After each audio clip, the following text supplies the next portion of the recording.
হরে কৃষ্ণ। শর্তিলা একাদশী ব্রতের মাহাত্ম্য কথা। মাঘ মাসে কৃষ্ণপক্ষের শর্তিলা একাদশীর মাহাত্ম্য ভবিষ্যতের পুরাণে বর্ণিত আছে। যুধিষ্ঠির মহারাজ বললেন, হে জগন্নাথ, মাঘ মাসে কৃষ্ণপক্ষের একাদশীর নাম কি, বিধি বা কি, তার ফল কি, সবিস্তারে আমাকে বর্ণনা করুন।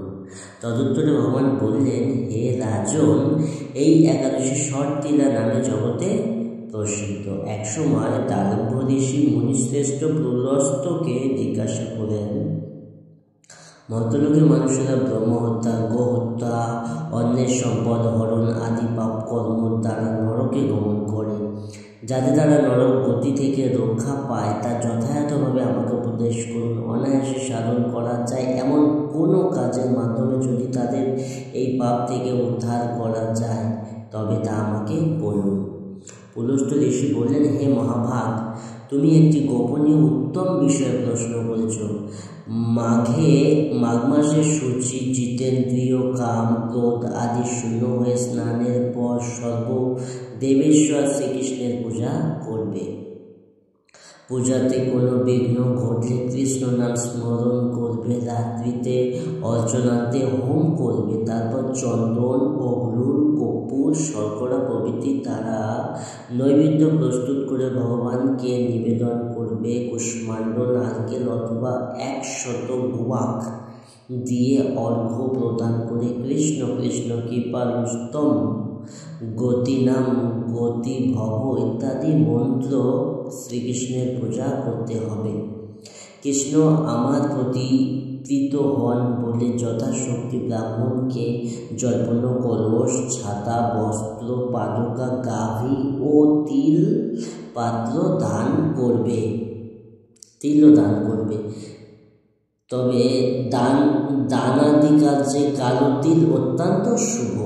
এর দ্বিজোত্তম, এই প্রদত্ত তিল থেকে পুনরায় যে তিল উৎপন্ন হবে তত বছর দানকারী স্বর্গলোকে বাস করবে। তিল দ্বারা স্নান, তিল ভক্ষণ, তিল শরীরে ধারণ, তিল মিশিয়ে তর্পণ করা, তিল ভগবানের সেবা করা, তিল দান করা, এই 6 রকম বিধানে তিলের ব্যবহার করলে সব রকম পাপ বিনষ্ট হয়ে যায়। এই জন্য এই একাদশীর নাম শর্তিলা একাদশী। এই যুধিষ্ঠির একসময় নারদও এই শর্তিলা একাদশীর ফল ও ইতিহাস সম্পর্কে জানতে চাইলে যে কাহিনী আমি বলেছিলাম তা এখন আমি তোমাকে বর্ণনা করছি। পুরাণকালে মর্ত্যলোকে এক ব্রাহ্মণী বাস করত। সে প্রত্যাহ, ব্রত আচরণ, দেবপূজা পরায়ণ ছিল। উপবাস ক্রমে তার শরীর অত্যন্ত ক্ষীণ হয়ে গিয়েছিল।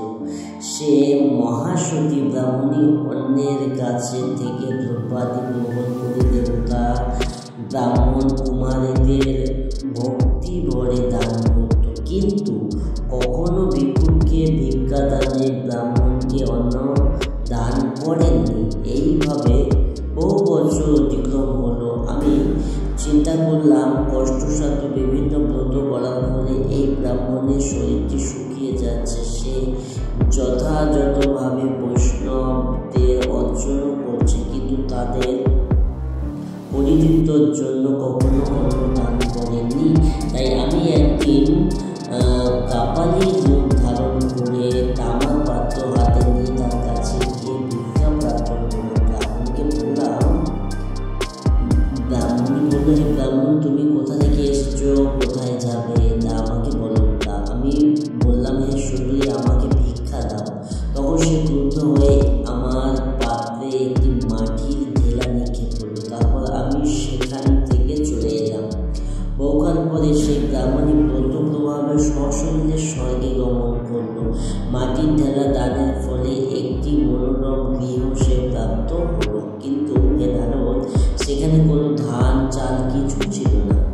গৃহশুদ্ধ দেখে ক্রোধে সে আমার কাছে এসে বলল, আমি ব্রত কৃচ্ছাদন উপবাসের মাধ্যমে নারায়ণের আরাধনা করেছি, কিন্তু এখন হে জনার্দন, আমার গৃহে কিছুই দেখতে পাচ্ছি না, কেন? হে নারদ, তখন আমি তাকে বললাম, তুমি নিজ গৃহে দরজা বন্ধ করে বসে থাকো। মর্ত্যলোকের মানবী সশরীরে স্বর্গে এসেছে শুনে দেবতাদের পত্নীরা তোমাকে দেখতে আসবে, কিন্তু তুমি দরজা খুলবে না। তুমি তাদের কাছে শর্তিলা ব্রতের পূর্ণ ফল প্রার্থনা করবে। যদি তারা সেই ফল প্রদানে রাজি হয় তবেই দরজা খুলবে। এবং পত্নীরা সেখানে, দেবপত্নীরা সেখানে এসে তার দর্শন করে প্রার্থনা করল। তাদের মধ্যে এক দেবপত্নী তার শর্তিলা ব্রতজনের পূর্ণ ফল তাকে প্রদান করল। তখন সেই ব্রাহ্মণী দিব্যকান্তি বিশিষ্ট হল এবং তার গৃহে ধন্যধান্যে ভরে গেল।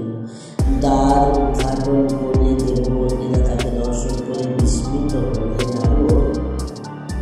অতিরিক্ত বিষয় বাসনা করা উচিত নয়।